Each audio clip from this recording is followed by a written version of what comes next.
हाँ दोस्तों, तो क्या हाल चाल है ब्रदर के गाइस। 30,000 रुपए एक ऐसा बजट सेगमेंट है जहां हमें फोन चूज करने में बहुत ही ज्यादा कंफ्यूजन होती है, क्योंकि इस प्राइस रेंज में काफी सारे ऑप्शन अवेलेबल हैं, जिनमें भाई कुछ ऑप्शन तो भाई बिल्कुल ही बेकार है एंड कुछ ऑप्शन ऐसे हैं जो भाई बहुत ही टॉप नॉच लेवल के मिलते हैं। तो आज हम इसी मिड रेंज बजट में दो स्मार्टफोन्स के ऊपर बात करने वाले हैं। अब इनमें से एक फोन जो बिल्कुल अभी रिसेंटली लॉन्च है उसका नाम है iQOO Neo 10 and second phone जिसको भाई कोई भी इंट्रोडक्शन की जरूरत नहीं है वो है Motorola A60 Pro, क्योंकि भाई आप Motorola के बहुत ही ज्यादा एड देखते हो। आई मीन कभी-कभी तो लगता है कि YouTube को Motorola ने खरीद लिया हो। अब इस मिड रेंज बजट में भाई इन दोनों फोन्स के ऊपर काफी सारे लोग कंफ्यूज होंगे, तो आज का ये वीडियो उन्हीं लोगों के लिए है। आज हम इन दोनों फोन्स की फाइट कराने वाले हैं। आई मीन एक डिटेल कंपैरिजन रहने वाला है जिसमें हम सारी चीजें डिटेल में एक्सप्लेन करेंगे एंड आपको एक बेस्ट चॉइस दिलाएंगे, जिससे कि आई गारंटेड कि आप भाई इस वीडियो को देखने के बाद एक बेस्ट डील चूज कर पाओगे। तो गाइस अटेंडेंस लगा दो, वीडियो को लाइक कर दो एंड चैनल को भी सब्सक्राइब कर लेना। तो चलिए दोस्तों, no time to waste, let's go. अब सबसे पहले दोनों फोन्स की डिजाइन एंड बिल्ड क्वालिटी की ओर देख लेते हैं। आप साइड बाय साइड यहाँ पर दोनों ही फोन्स का डिजाइन देख सकते हो एंड भाई दोनों फोन्स का डिजाइन काफी ज्यादा लाजवाब है, लेकिन मुझको कुछ लगता है कि भाई Motorola का फोन भाई ज्यादातर लोगों को बहुत ज्यादा पसंद आने वाला है। अब इस iQOO में आपको टू टेक्सचर डिजाइन मिलता है जो कि एक यूनिक इसको पहचान देता है एंड ये काफी ज्यादा बढ़िया लगता है। अब इसके अपोजिट Motorola भी कम नहीं है, यहाँ पर आपको काफी बढ़िया डिजाइन मिलता है और इसी के साथ साथ यहाँ पर आपको पेंटोन वाले बढ़िया कलर्स मिल जाते हैं, जिससे भाई Motorola के फोन्स में चार चांद लग जाते हैं। और अब यहाँ पर बिल्ड की बात करें तो आपको दोनों ही फोन से पॉलीकार्बोनेट के फ्रेम मिलेंगे एंड बैक में यहाँ पर आपको iQOO में प्लास्टिक की बैक मिल जाती है जो कि मैट फिनिश के साथ आती है एंड इसके अपोजिट Motorola आपको एक टेक्सचर वीगन लेदर प्रोवाइड करता है, जो कि भाई यहाँ पर आप डिजाइन देख सकते हो, ये कुछ यूनिक डिजाइन है एंड लास्ट ईयर वाले जो Motorola के फोन थे जो वीगन लेदर के साथ आते थे, ये उनसे डिफरेंस है। Motorola में आपको IP68 प्लस IP69 रेटिंग के साथ मिलिट्री ग्रेड का भी सर्टिफिकेशन मिल जाता है, जो इस फोन को एक अच्छा ड्यूरेबल फोन बनाता है एंड इसके अपोजिट iQOO में भाई नॉर्मल आपको IP65 की रेटिंग ही मिलती है, जिससे भाई आप फोन को बिल्कुल पानी वगैरह के छींटे से भाई बचा सकते हो, लेकिन इसको आप प्रॉपर वाटर रेजिस्टेंट नहीं बोल सकते हो। अब यहाँ पर Motorola में एक चीज और एक्स्ट्रा है, यहाँ पर आपको ये एक्स्ट्रा बटन मिल जाता है जो कि भाई AI कस्टमाइजेबल बटन है, जिससे आप भाई AI कस्टमाइज कर सकते हो। ओवरऑल इस फोन में AI के जितने भी सारे फीचर्स हैं भाई वो इस AI बटन से आप हैंडल कर सकते हो। ओवरऑल बिल्ड क्वालिटी में दोनों फोन बढ़िया हैं, लेकिन यहाँ पर Motorola आगे निकल जाता है। रीजन यहाँ पर IP69 रेटिंग है। बाकी आप लोग बताओ कि आपको कौन से फोन का डिजाइन बढ़िया लग रहा है। डिस्प्ले में दोनों ही फोन काफी ज्यादा कमाल की डिस्प्ले लेकर आते हैं। iQOO यहाँ पर फ्लैट डिस्प्ले के साथ आता है and Motorola quad curve display के साथ आता है। iQOO में आपको 6.78 इंचेस 1.5 के रेजोल्यूशन का एक 144 हर्ट्ज का पैनल मिलता है, जो कि ऑफ कोर्स एक एमोलेड पैनल है एंड 5500 नीट्स की पीक ब्राइटनेस के साथ आता है एंड 200 नीट्स की HPM ब्राइटनेस में मिलती है। Inside of Motorola 6.7 inches 120 hertz 1.5 के रेजोल्यूशन वाला पैनल भी यहाँ पर आपको मिलता है। अब ये पैनल 4500 नीट्स की पीक ब्राइटनेस के साथ आता है। ओवरऑल दोनों फोन्स का भाई डिस्प्ले काफी ज्यादा कमाल का है, लेकिन यहाँ पर iQOO का डिस्प्ले भाई आपको थोड़ा बेटर मिलने वाला है। रीजन यहाँ पर भाई YouTube और Netflix में आपको HDR का ऑप्शन मिल जाता है, लेकिन हाँ मेरा कहने का मतलब ये भी नहीं है कि Motorola का डिस्प्ले भाई बेकार है। यहाँ पर भाई आपको YouTube में HDR मिल जाता है, लेकिन HDR का सपोर्ट इन्होंने Netflix में नहीं दिया है, पता नहीं क्यों। अब प्रोटेक्शन की ओर देखें तो iQOO में आपको स्कोट एक्सटेंशन अल्फा की प्रोटेक्शन मिलती है एंड Motorola में आपको Gorilla Glass 7i की प्रोटेक्शन मिलती है।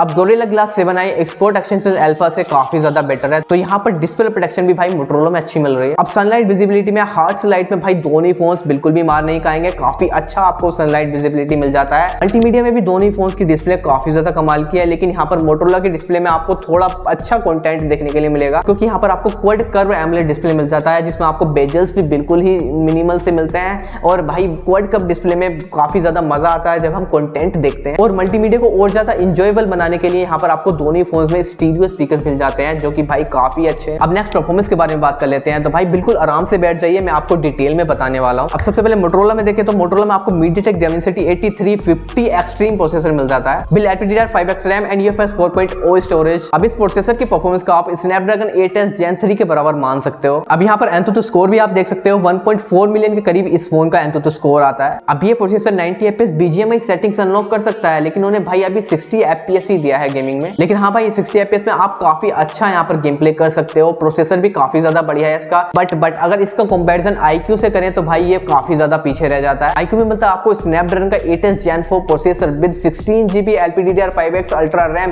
With UFS 4.1 storage. अब ये जो प्रोसेसर है ना बिल्कुल न्यू प्रोसेसर है एंड ये पहला फोन बन जाता है इसी प्रोसेसर के साथ आने वाला। वैसे अगर आप 128GB वाला इनका बेस वेरिएंट बाय करते हो तो आपको भाई UFS 3.1 स्टोरेज मिलेगी एंड LPDDR5X रैम मिलने वाली है। बट यहाँ पर आप इनका 16/256GB वाला वेरिएंट खरीदते हो तो यहाँ पर आपको अल्ट्रा रैम मिल जाती है एंड UFS 4.1 की स्टोरेज मिलती है। अब ये जो LPDDR5X अल्ट्रा रैम है ये LPDDR5X रैम से कैसे एक्स्ट्रा होने वाली है चलिए बताता हूँ। दोस्तों अगर आप इन दोनों ही रैम टाइप को नॉर्मल यूज करोगे तो आपको बिल्कुल भी डिफरेंस नहीं मिलने वाला है, बट यहाँ पर आप इसमें हैवी गेम्स अपलोड करोगे तो आपको भाई क्लियर विजिबल हो जाएगा जाएगा कि LPDDR5X अल्ट्रा रैम थोड़ी फास्टर है LPDDR5X रैम के मुकाबले। दोस्तों ये जो 8s Gen 4 प्रोसेसर है, 8s Gen 3 का अपग्रेड वर्जन है, लेकिन भाई ये 8 Gen 3 से भी ज्यादा पावरफुल है। अब यहाँ पर आप देख सकते हो इस फोन का एंथुसियास्ट स्कोर 2.2 मिलियन तक जा रहा है भाई, बहुत ही ज्यादा क्रेजी। अब ये फोन आपको 144 FPS तक गेम प्ले करा सकता है। रीजन यहाँ पर भाई आपको Q1 कंप्यूटिंग चिप मिलती है जो कि iQOO की एक चिप है, इसके थ्रू ये पुश करता है 144 FPS तक गेम प्ले कराने में। मतलब भाई गेमर्स लोग आंख मीच के भाई iQOO को ही बाय करना। अब दोस्तों इस प्रोसेसर में जो GPU आर्किटेक्चर लगा हुआ है वही सेम GPU आर्किटेक्चर आपको 8 Elite प्रोसेसर में देखने को मिलता है। तो भाई आप मान सकते हो कि भाई कितना क्रेजी प्रोसेसर रहने वाला है। ओवरऑल इन सारी चीजों को एनालाइज करने के बाद भाई iQOO क्लियर विनर है परफॉर्मेंस के मामले में, लेकिन Motorola भी यहाँ पर कम नहीं है, यहाँ पर भी आपको प्राइस के हिसाब से काफी अच्छी परफॉर्मेंस मिल जाती है। बैटरी के मामले में दोनों फोन सिलिकॉन बैटरी के साथ आते हैं। iQOO आपको 7000 mAh की बैटरी के साथ 120 वोल्ट का फास्ट चार्जिंग प्रोवाइड करता है, एंड इसके अपोजिट 6000 mAh की बैटरी Motorola में मिलती है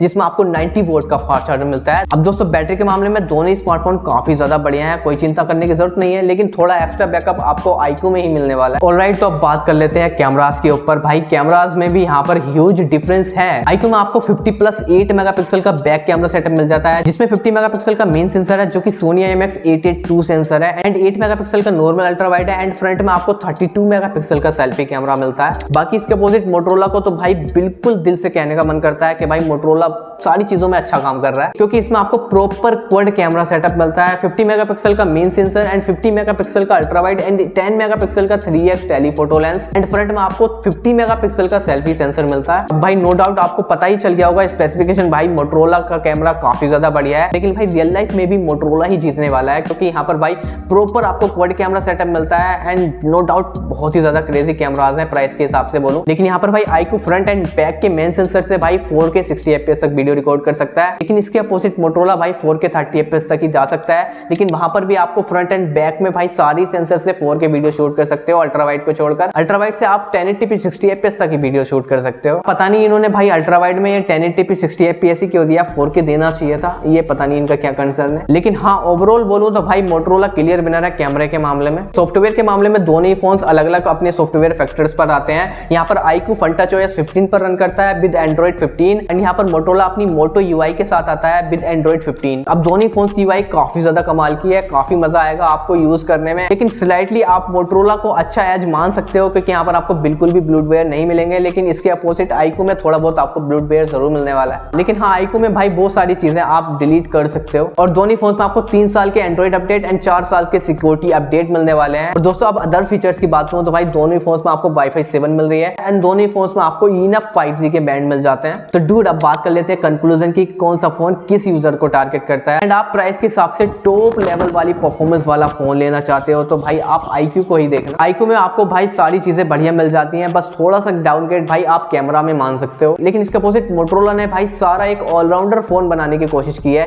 यहाँ पर आपको इन टर्म ऑफ परफॉर्मेंस अच्छी मिल जाती है, ज्यादा बुरी ना ज्यादा अच्छी बोलूंगा, साथ ही साथ ड्यूरेबिलिटी मिल जाती है, एंड कैमराज नो डाउट काफी ज्यादा नेक्स्ट लेवल मिलते हैं। टॉप परफॉर्मेंस वाला स्मार्टफोन चाहिए तो भाई आप नो डाउट iQOO को लेना, लेकिन अगर आपको एक ऑलराउंडर फोन चाहिए, सारी चीजों में अच्छा होना चाहिए, तो भाई आप Motorola Edge 60 Pro की ओर जा सकते हैं। आई होप कि भाई लोगों आपका सारा डाउट क्लियर हो गया होगा। अगर आपका अभी भी कोई डाउट रह गया हो तो भाई आप कमेंट कर सकते हो, एंड किसी भी टेक्नोलॉजी के रिगार्डिंग आप कमेंट कर सकते हो, मैं आपको उसका रिप्लाई जरूर करूंगा। और आप लोगों से एक रिक्वेस्ट करना चाहूंगा कि आप मुझे फीडबैक दे सकते हो कि भाई आपको मेरी वीडियोस कैसी लग रही हैं, एंड मुझे किस तरह की और वीडियोस बनानी चाहिए। तो बाकी दोस्तों बस I hope you enjoy this video, and I will see you guys in the next video. जब तक के लिए भाई सब्सक्राइब कर लो चैनल को, एंड मिलते हैं जल्दी नेक्स्ट वीडियो में। Bye bye.